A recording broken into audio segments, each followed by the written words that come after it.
Lundi après-midi, au stade Léopold Senghor de Dakar.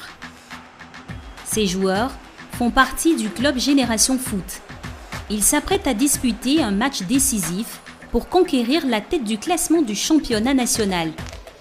Des footballeurs aujourd'hui inconnus du grand public, mais qui demain seront peut-être des stars du ballon rond. Retour, ñu dugal ko intérieur liñ doon def légui. Allez, sur les côtés, au retour, on revient avec. Ça vient. OK, c'est bon, serré.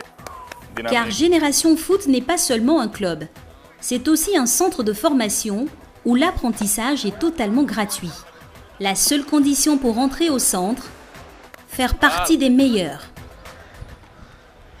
Parmi les spectateurs, il n'est pas rare que des recruteurs se glissent en tribune, car ces matchs sont aussi l'occasion de repérer les étoiles montantes du football sénégalais. Et depuis quelques années, le président de Génération Foot sait que son club est considéré comme une pépinière de talents. Ah, bien joué. GF est devenu une attraction pour les clubs européens.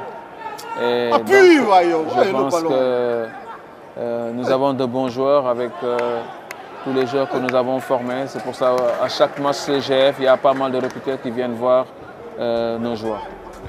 Mais aujourd'hui, comme tous les autres jours, Madi Touré ne vendra pas ses joueurs au plus offrant, car les meilleurs footballeurs qu'il forme partent tous au même endroit, le FC Metz, dans l'est de la France.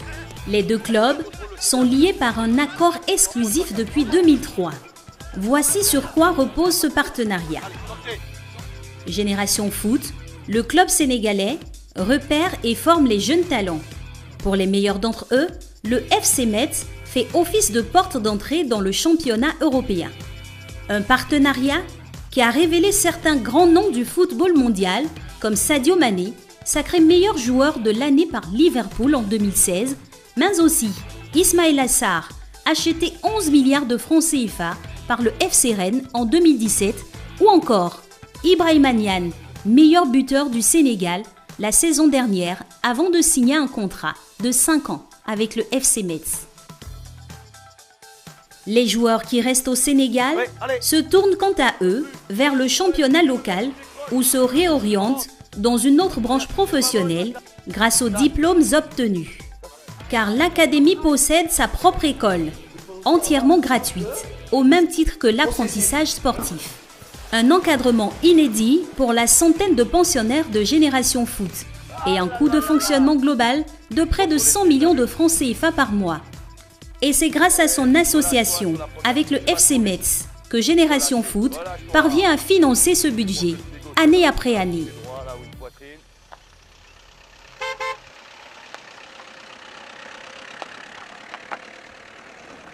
C'est dans l'arrière-pays de Dakar que Génération Foot a trouvé son emplacement idéal. Un havre de paix sur les bords du lac Rose à 60 km de la capitale. Pour s'y rendre, il faut emprunter la piste pendant une bonne demi-heure et assister chaque matin au même rituel quand le soleil se lève.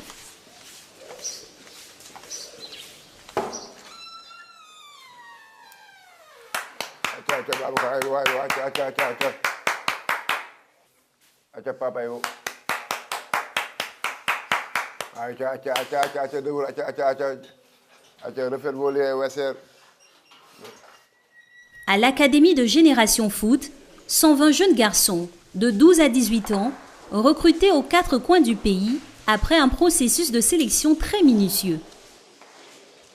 Ils vivent en pension complète et sont totalement pris en charge par l'établissement.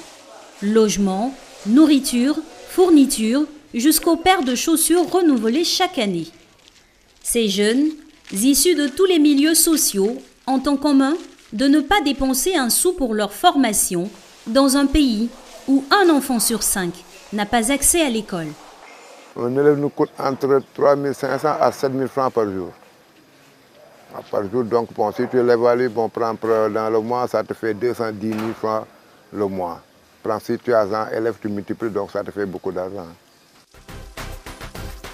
La nouvelle école de Génération Foot, en construction, a été financée en partie grâce à un ancien joueur, En juillet dernier, le milieu offensif sénégalais Ismaïla Sarr, joueur du FC Metz, est vendu au FC Rennes pour 11 milliards de francs CFA.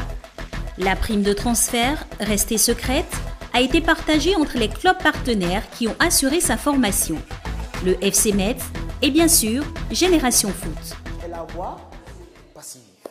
Ici, les cours ont lieu tous les matins. Le programme est le même que dans les écoles classiques, mais les effectifs sont réduits. À peine une dizaine d'élèves par classe. Des conditions d'enseignement privilégiées pour ces jeunes footballeurs qui rêvent pour la plupart d'aller jouer en Espagne, au Real Madrid. C'est dans cette optique qu'ils apprennent l'espagnol. Je pense que c'est important de continuer d'apprendre l'espagnol parce qu'ils sont appelés peut-être à devenir des professionnels. Et une fois qu'ils deviennent des professionnels, ils pourront partir par exemple à l'étranger comme dans des pays où on parle l'espagnol. Pour signer par exemple un contrat, donc il faut que l'élève ou bien la personne puisse avoir la base, puisse avoir quelque chose, puisse savoir ce qu'on lui a donné, de quoi s'agit-il exactement, avant de signer ou bien avant de prononcer sur ce qu'on lui a donné. Les 17 professeurs préparent les élèves à leur future carrière, qu'ils atteignent leur rêve de footballeur professionnel ou pas, car la majorité sortira avec le brevet des collèges ou le baccalauréat en poche. Dans 10 ans, je me vois être footballeur professionnel. D'abord FC Metz, parce que c'est notre partenaire. Ensuite, je vais avoir aussi d'autres clubs beaucoup plus grands et je vais progresser aussi. Là-bas, c'est plus développé. Le football, c'est plus développé là-bas, ici en Afrique. On aimerait bien jouer en Afrique aussi, parce que c'est notre continent. Mais là-bas, c'est plus développé et les moyens ne sont pas les mêmes aussi. Avec son école, sa pension et son académie sportive, Génération Foot a créé 70 emplois et dépense chaque mois près de 100 millions de francs CFA en budget de fonctionnement. Une addition réglée par le FC Metz.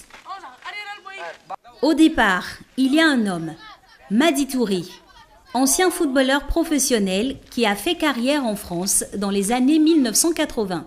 Il aime raconter qu'on l'a pris pour un fou quand il est venu installer cette école de football au milieu de nulle part. En voyant ça, vous pouvez vous imaginer déjà comment était le terrain avec ces sables de dunes. Dans quelques mois, des nouveaux vestiaires verront le jour dans l'un des rares stades sénégalais qui répondent aux standards internationaux. Rien que pour refaire la tribune de 200 places, la facture a atteint 40 millions de francs CFA. Un petit montant au regard du coût global du projet Génération Foot. Le coût global de l'investissement de ce projet est évalué à peu près à 5 à 6 millions d'euros. Le FC Metz a financé une grande partie du projet. En échange, Génération Foot a signé un accord d'exclusivité avec le club. Génération Foot n'envoie ses joueurs professionnels qu'à Metz et renonce à l'indemnité qu'elle devrait percevoir à chaque transfert vers le club français, près de 200 millions de francs CFA par joueur. Chaque année, Génération Foot envoie 2 à 5 joueurs à Metz et refuse donc les offres des autres clubs. C'est un partenariat gagnant-gagnant parce qu'ils mettent beaucoup d'argent. Comme j'ai toujours dit, nous avons le produit, ils ont l'argent. Le produit, c'est quoi? C'est les joueurs.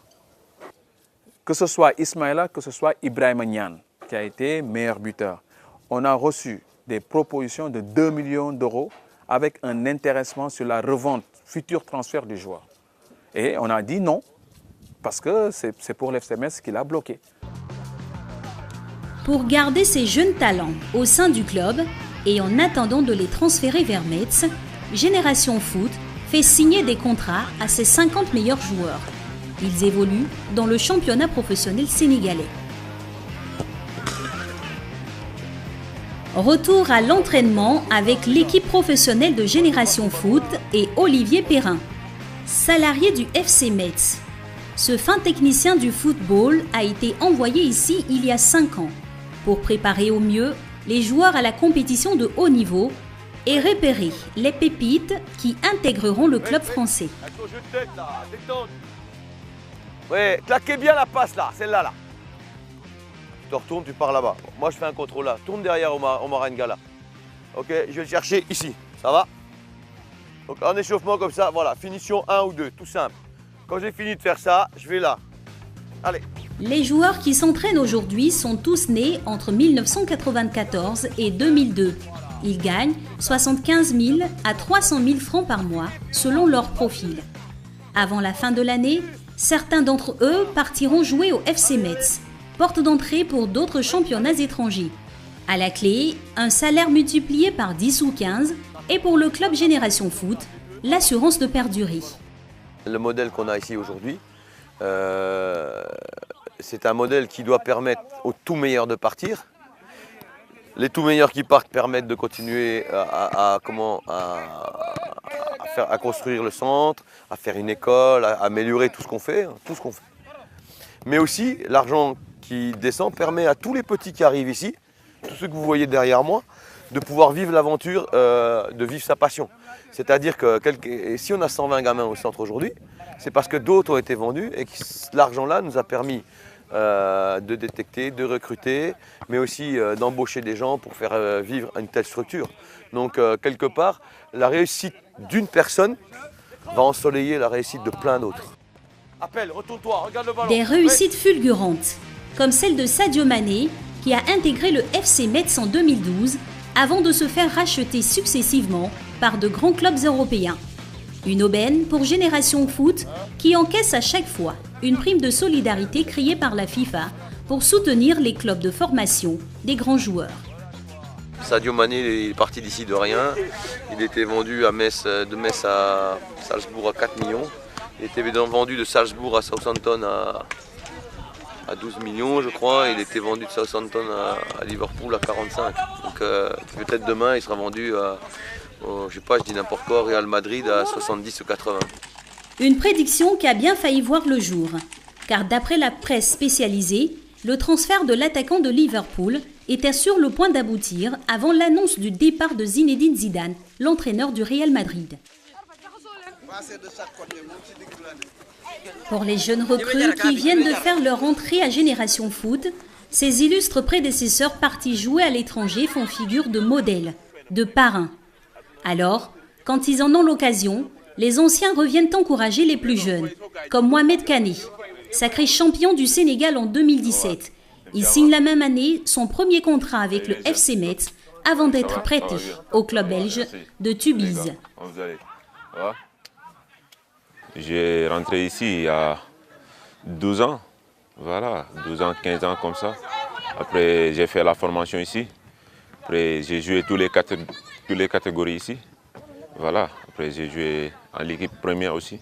Voilà, j'ai gagné beaucoup de trophées avec le centre de formation. Ouais, je suis arrivé à mon rêve. Voilà, je suis content. Mon niveau de vie a un peu changé. Voilà, là-bas, tu gagnes un peu plus qu'ici, tu vois. Mais, par exemple, vous gagnez combien là-bas? Là-bas, je gagne 400 comme ça, 4000 comme ça, 4000, 5000. Euros? En euros? Oui, en euros, oui. Et ici, vous étiez payé combien? Ici, on était payé, on dirait 500 000 comme ça, francs CFA. C'est pas pareil. Dans quelques jours, l'équipe du Sénégal jouera son premier match lors du mondial de football en Russie. Parmi les 23 joueurs sélectionnés, 3 ont été formés à l'Académie de Génération Foot. Une fierté pour tous les successeurs de ces grands joueurs qui espèrent bien un jour marcher dans les pas de leurs aînés.